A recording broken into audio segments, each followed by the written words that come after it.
Hey guys, कैसे हैं आप लोग। अक्सर देखा जाता है कि अगर किसी को छींक आते हैं तो कोई ना कोई गॉड ब्लेस यू बोल ही देता है।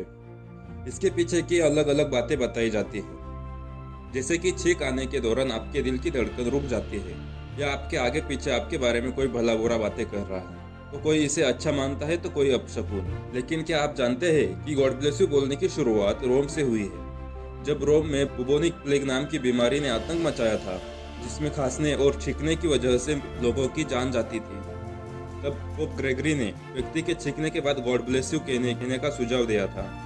उनके अनुसार यह प्रार्थना उन्हें मृत्यु से बचाने वाली थी। तो ऐसे अमेजिंग वीडियोस के लिए मंजिल दास तक सब्सक्राइब कीजिए। वीडियो अच्छा लगे तो लाइक शेयर एंड कमेंट जरूर कीजिएगा। मैं मिलता हूँ नेक्स्ट वीडियो में।